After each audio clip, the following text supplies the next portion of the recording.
Hello friends, आप सभी का आपके अपने YouTube चैनल कालचक्र इतिहास की यात्रा में स्वागत है। आज का जो हमारा टॉपिक है वो है मौर्योत्तर काल। इस टॉपिक को लेकर हम 3-4 वीडियो की एक सीरीज बनाएंगे क्योंकि एक वीडियो में यह संभव नहीं है। तो सबसे पहले हम देखते हैं कि मौर्योत्तर काल से क्या तात्पर्य है। मौर्य प्लस उत्तर यानी मौर्य के बाद का, यानी मौर्य वंश के बाद का जो काल है और गुप्त वंश से पहले का, वो काल मौर्योत्तर काल कहा जाता है। मौर्य काल मौर्य जो साम्राज्य था वो एक बड़े भूभाग पर विस्तृत था। उसके बाद में छोटे छोटे राज्य बने और उसके बाद में वापस केंद्रीकृत राज्य है जो गुप्त वंश के रूप में सामने आया। तो मौर्य काल और गुप्त काल इन दोनों के बीच का जो काल है, अर्थात मौर्य काल की जो समाप्ति है वो 185 बीसी में हुई और गुप्त काल की जो समाप्ति है, गुप्त काल की जो शुरुआत है वो 319 एडी में हुई।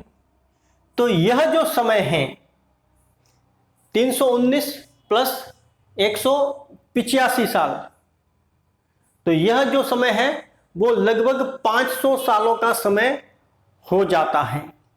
तो यह जो 500 सालों का जो समय है वो मौर्योत्तर काल कहा जाता है। इसको हम इतिहास में मौर्योत्तर काल के रूप में पढ़ते हैं। तो अब मौर्योत्तर काल की क्या विशेषता थी? तो मौर्योत्तर काल की विशेषता यह थी कि जो मौर्य काल था या मौर्य वंश था वो अपने आप में एक बड़ा वंश, एक मजबूत वंश और भारतीय उपमहाद्वीप के एक बड़े विस्तृत भूभाग पर इसका फैलाव था।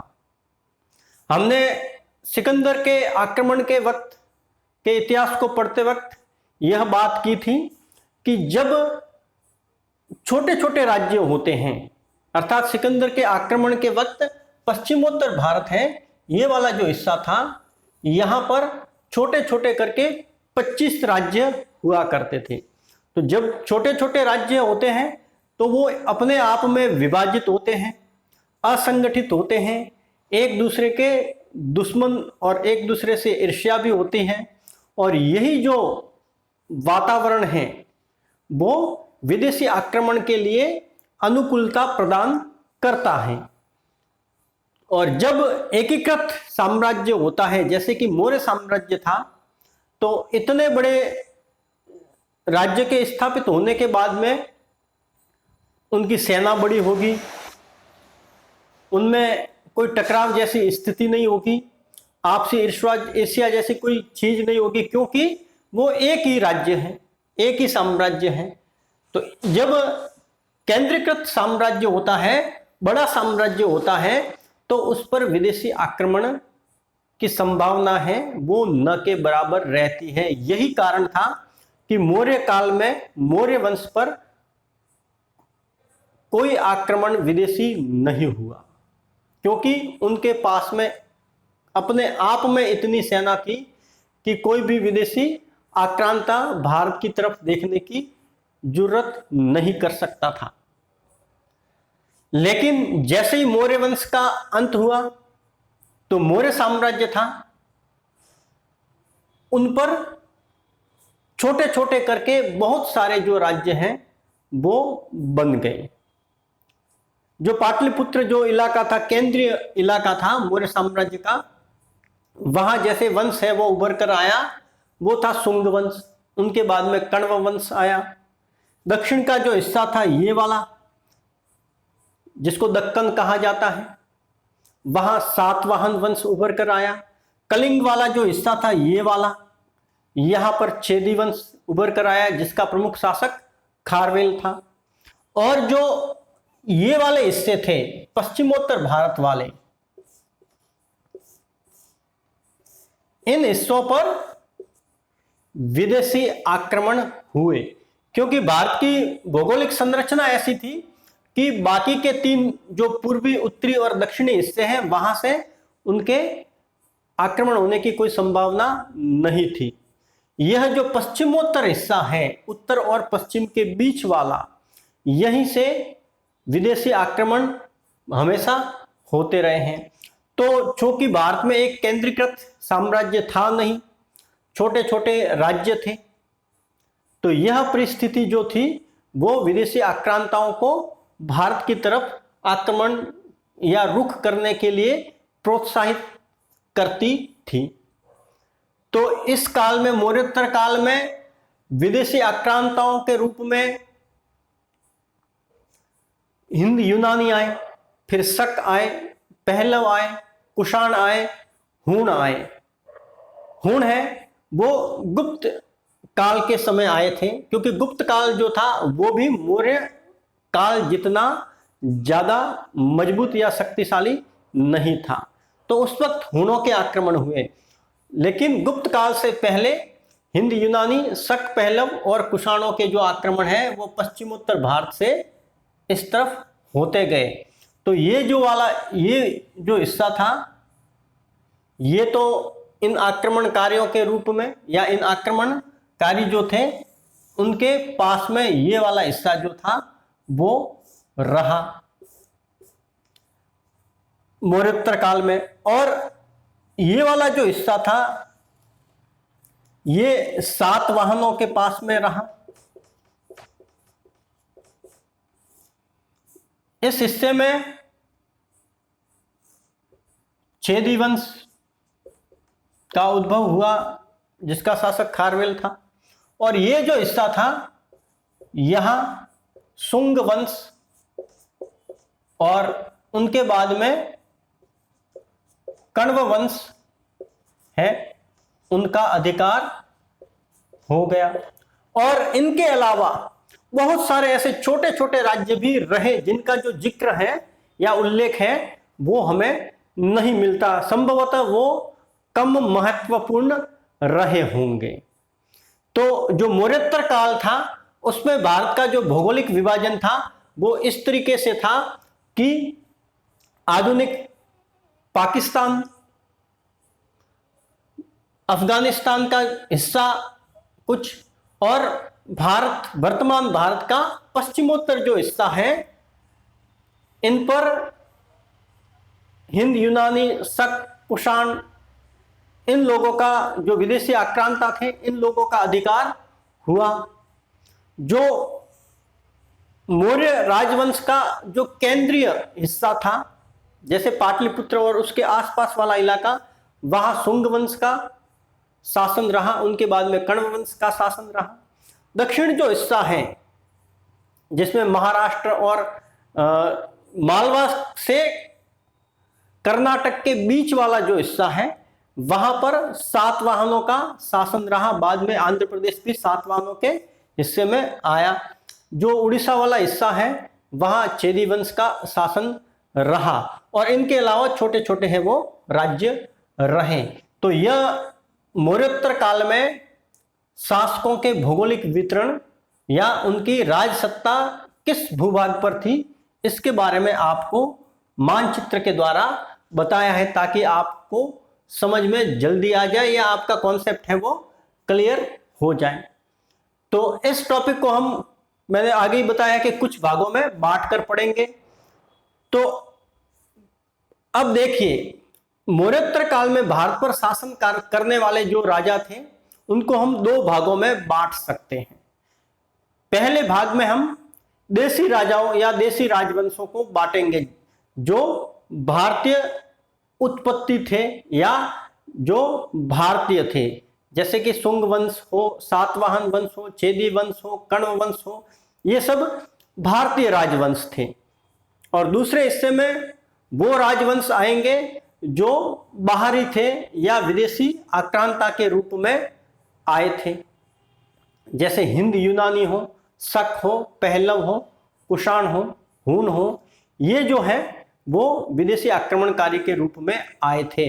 तो मौर्योत्तर काल में जो राजवंश चलते थे उनको हम दो हिस्सों में बांटते हुए पढ़ेंगे, पहले में भारतीय और दूसरे में विदेशी राजवंश। तो आज के हम टॉपिक में भारतीय राजवंशों को पढ़ेंगे, जो मुख्यतः चार थे: शुंग वंश, कण्व वंश, सातवाहन वंश और चेदी वंश। इनको पढ़ेंगे। तो शुरुआत करते हैं शुंग वंश से। शुंग वंश की स्थापना 185 ईसा पूर्व में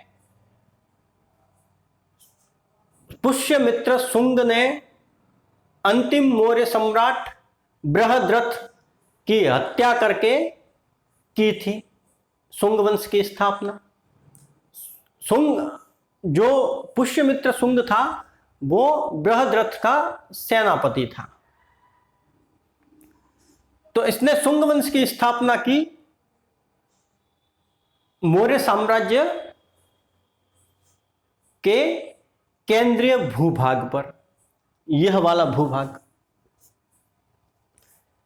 लेकिन पुष्यमित्र शुंग ने अपनी राजधानी, जो कि मौर्य काल में पाटलिपुत्र हुआ करती थी, उसको विदिशा ले गया। विदिशा मध्य प्रदेश में एक जगह है, उसको अपनी राजधानी है वो बनाया। लेकिन विदिशा है वो पाटलिपुत्र जैसी भव्यता है वो प्राप्त नहीं कर सका।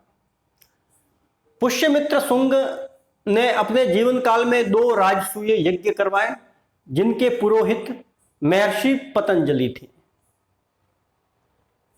बहुत बार परीक्षा में यह पूछा जाता है कि पुष्यमित्र शुंग के अश्वमेध यज्ञों के जो पुरोहित थे वो कौन थे, तो वो महर्षि पतंजलि थे।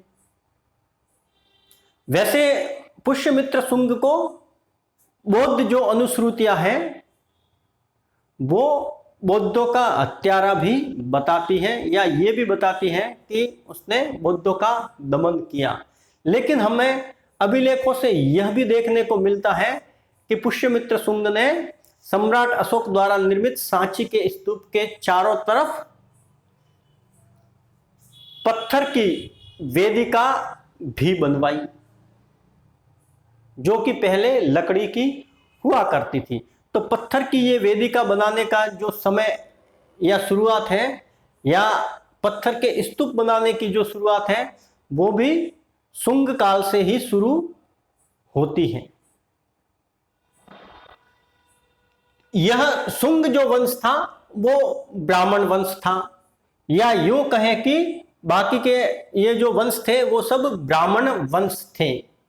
इससे पहले बौद्ध धर्म को मानने वाले शासकों का शासन रहा था। तो उस काल में सनातन धर्म है वो अपने अवनति पर आ गया था। लेकिन पुष्यमित्र शुंग के आने के बाद में सनातन धर्म है वो वापस उन्नति करने लगा।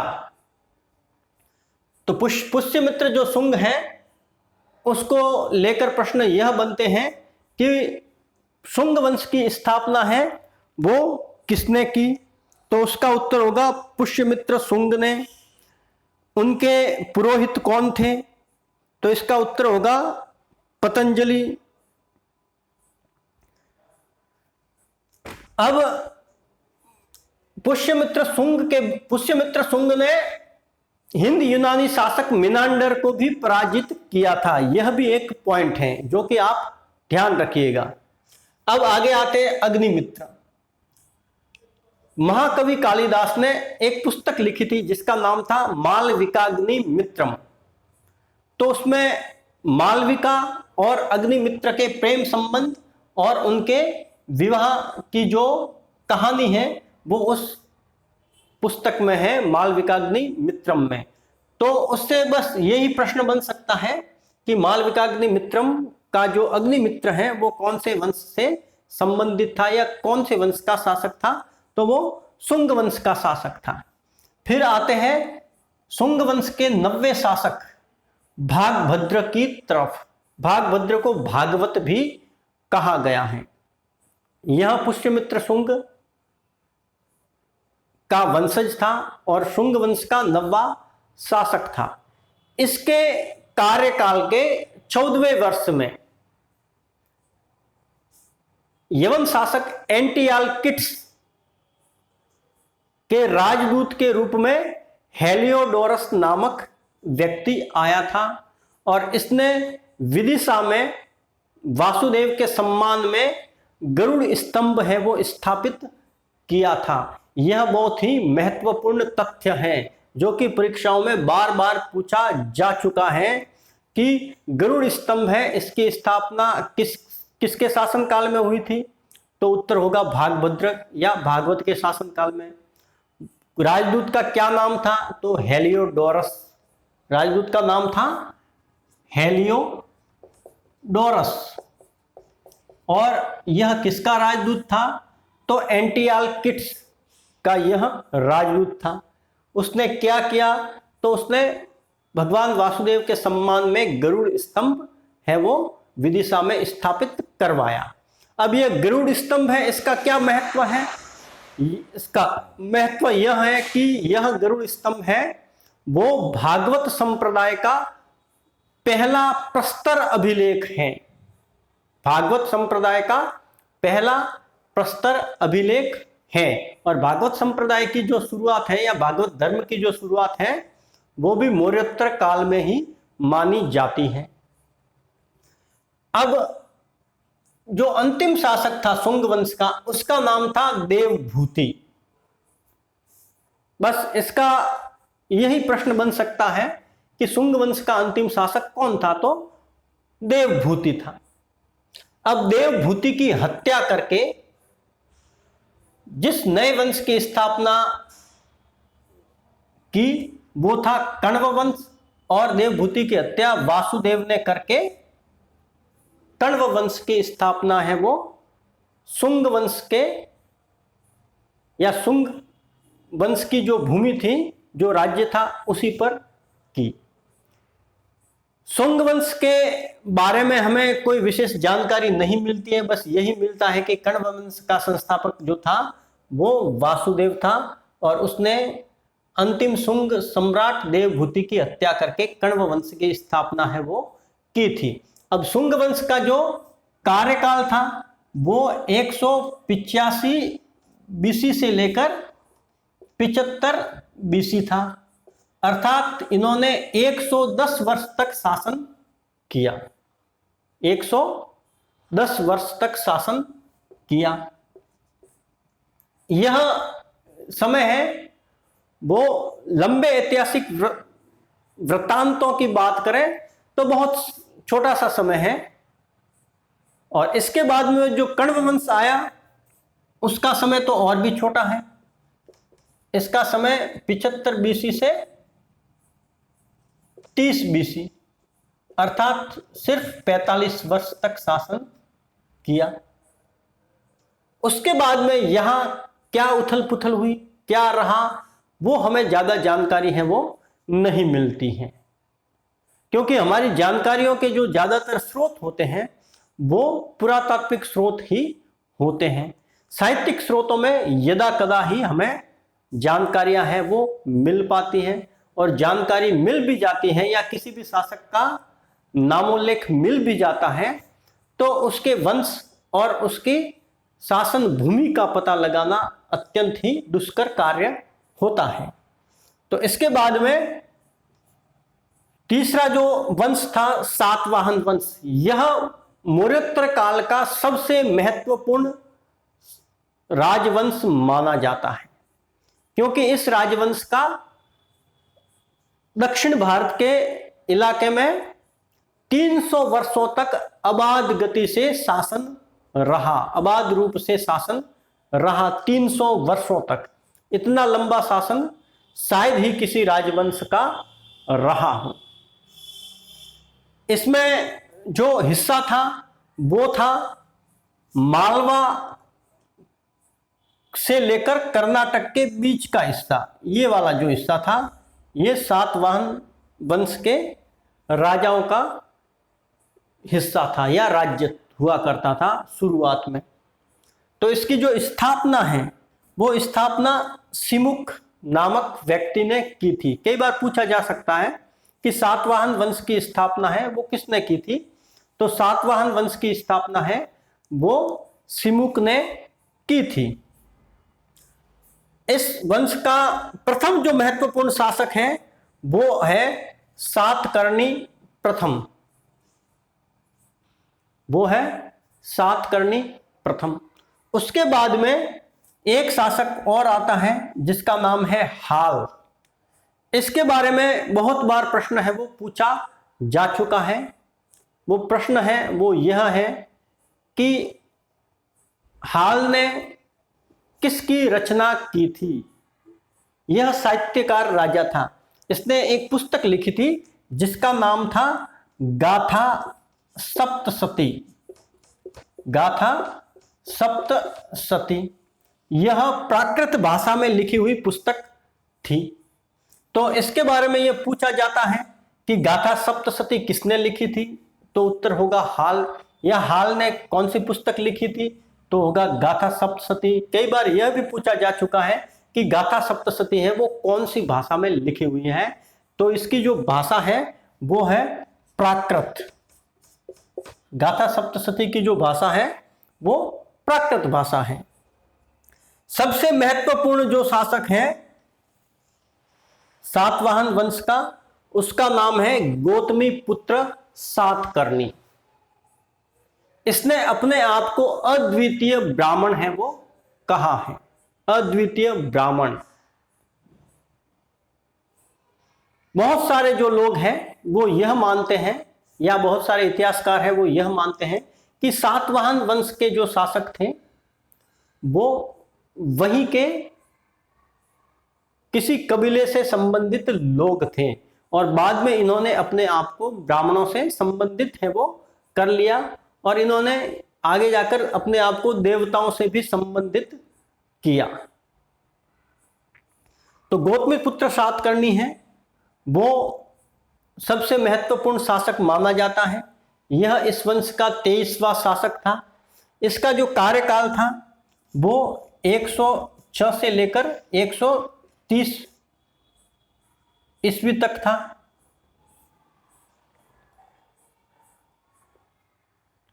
शहरात वंश का शासक नहपान, शासक का नाम है नहपान, और यह जिस वंश से था उसका नाम है शहरात वंश। यह शक वंश था। यह जो थे वो शक थे, शकों का शहरात वंश। इसका जो एक महत्वपूर्ण शासक था नहपान,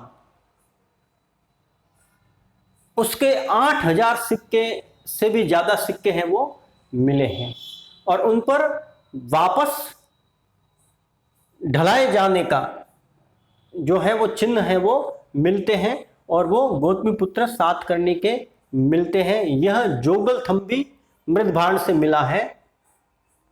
तो इससे हमें पता चलता है कि संभवतः गौतमी पुत्र सातकर्णी ने नहपान को हराया था। गौतमी पुत्र सातकर्णी की लड़ाई रुद्रदामन से भी हुई थी, जो कि एक शक राजा था, और उससे गौतमी पुत्र सातकर्णी को पराजय मिली थी।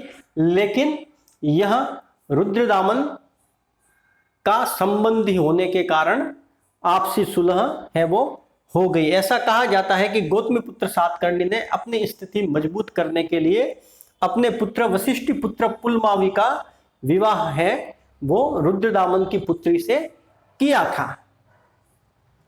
तो गौतमी पुत्र सातकर्णी जो था वो महत्वपूर्ण शासक था, किसका? सातवाहन वंश का। इसके बाद में वशिष्ठ पुत्र पुलमावी का जिक्र है वो आता है। वशिष्ठ पुत्र पुलमावी को आंध्र सम्राट भी कहा गया है अभिलेखों में। संभवतः यह इतिहासकारों द्वारा माना जाता है कि जो आंध्र प्रदेश का हिस्सा है उसको वशिष्ठ पुत्र पुलमावी ने ही विजित करके सातवाहन वंश में मिलाया था। यही कारण है कि आंध्र प्रदेश में जो सबसे पुराने अभिलेख मिलते हैं वो वशिष्ठ पुत्र पुलमावी के मिलते हैं। उससे पहले के हमें अभिलेख हैं वो नहीं मिलते हैं।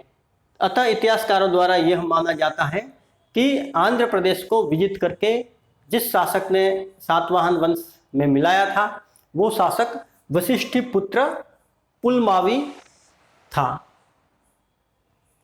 इसके बाद में जो अंतिम महत्वपूर्ण जो शासक है सातवाहन वंश का वो है यज्ञश्री सातकर्णी। इसके जो सिक्के हैं उन पर हमें जहाजों के चित्र है वो मिलते हैं। इतिहासकारों का यह मानना है कि इसको जल यात्रा और समुद्री व्यापार का शौक रहा होगा या उसमें यह रुचि रखता होगा, इसीलिए इसने अपने सिक्कों पर जहाजों के चित्र हैं वो अंकित करवाए हैं। यह सातवाहन वंश के शासक हो गए। अब सातवाहन वंश के जो शासक हैं उनके नामों के आगे उनकी माताओं के नाम आते हैं, जैसे गौतमी पुत्र सातकर्णी, जैसे वशिष्ठी पुत्र पुलमावी, तो इस तरीके के नाम हैं। तो इतिहासकारों का यह मानना है कि शायद सातवाहन वंश है वो मात्र सत्तात्मक रहा होगा, लेकिन सारतः निष्कर्ष के तौर पर हम यह कह सकते हैं कि सातवाहन वंश है वो मात्र सत्तात्मक नहीं रहा होगा, क्योंकि शासक है वो हमेशा राजा का पुत्र ही बनता था, अर्थात पुरुष ही बनता था। हाँ, माताओं को सम्मान देने के लिए उनका नाम है वो आगे जोड़ दिया जाता था, जैसे कि भारत में यह प्राचीन परंपरा है। जैसे भगवान कृष्ण को यशोदानंदन या देवकी पुत्र कहा जाता है, श्री राम को कौशल्यानंदन कहा जाता था या कहा जाता है अब भी, और लक्ष्मण को सुमित्रा नंदन कहा जाता है, दुर्योधन को गांधारी नंदन कहा जाता था, जो पांडव थे उनको कुंती नंदन कहा गया है। तो ये माताओं को सम्मान देने की परंपरा है वो सातवाहन वंश से भी पहले की रही है। अतः इन नामों से हम यह निष्कर्ष नहीं लगा सकते कि सातवाहन वंश है वो मात्र सत्तात्मक था। अब जो सातवाहन वंश था उनकी जो प्रशासनिक जो इकाइयां थी वो वैसी ही थी जैसी सम्राट अशोक के वक्त थी या मौर्य वंश के वक्त थी। प्रशासनिक इकाइयों में कोई ज्यादा फेरबदल शुंग वंश या सातवाहन वंश या किसी भी वंश में नहीं हुआ।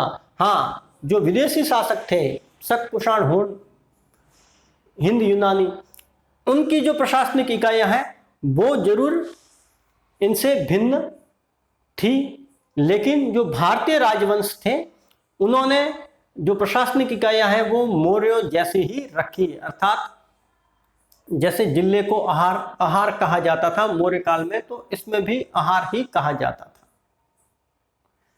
मंत्रियों को अमात्य महामात्य कहा जाता था, तो इन राजवंशों में भी यही कहा जाता था। सातवाहन वंश के जो शासक हैं या उनकी सेनाओं के बारे में भी हमें जिक्र है वो मिलता है। ऐसा बताया जाता है कि सातवाहन वंशों के पास में 1 लाख की पैदल सेना थी, 2000 घोड़े थे और 1000 हाथी थी। अब हम मौर्य वंश की सेना पर आते हैं तो हमें अंतर स्पष्टतः नजर आ जाता है कि एक केंद्रीकृत साम्राज्य होता है तो उनके पास में कितना बड़ा सैनिक दल होता है, और विभाजित जो साम्राज्य होते हैं उनकी तुलना में वो कहां ठहरते हैं। मौर्य साम्राज्य की सेना के बारे में प्लिनी लिखता है कि मौर्य सम्राट के पास में 6 लाख की पैदल सेना है, 60,000 घुड़सवार, 9,000 हाथी और 2,000 रथ। इसके अलावा नौसेना का भी जिक्र मौर्य काल में आता है। अब कहां 6 लाख के पैदल सैनिक और कहां 1 लाख की सेना, कहां 60,000 घुड़सवार और कहां सिर्फ 2,000, कहां 1,000 हाथी और कहां 9,000 हाथी। तो यही कारण है कि जो केंद्रीकृत साम्राज्य होता था उनके पास में बड़ी सेना हुआ करती थी, अतः विदेशी आक्रमणों की संभावना है वो न के बराबर रहती थी। तो यह सातवाहन वंश की हमने बात की। उसके बाद में छेदी वंश आता है। इस छेदी वंश के एक शासक का हमें जिक्र है वो मिलता है, और इसके बारे में यह परीक्षा में पूछा भी जाता है, कई बार पूछा भी गया है। और इस शासक के बारे में जो हमें जानकारी मिलती है वो हाथी गुफा अभिलेख से मिलती है। यह कलिंग का शासक था, यह हाथी गुफा अभिलेख वहीं से मिलता है। और इस हाथी गुफा अभिलेख से सम्राट खारवेल की विजयों और कार्यों का है हमें उल्लेख है वो देखने को मिलता है। यह भी इनसे पता चलता है कि सम्राट खारवेल ने जैन मत को अंगीकार कर लिया था।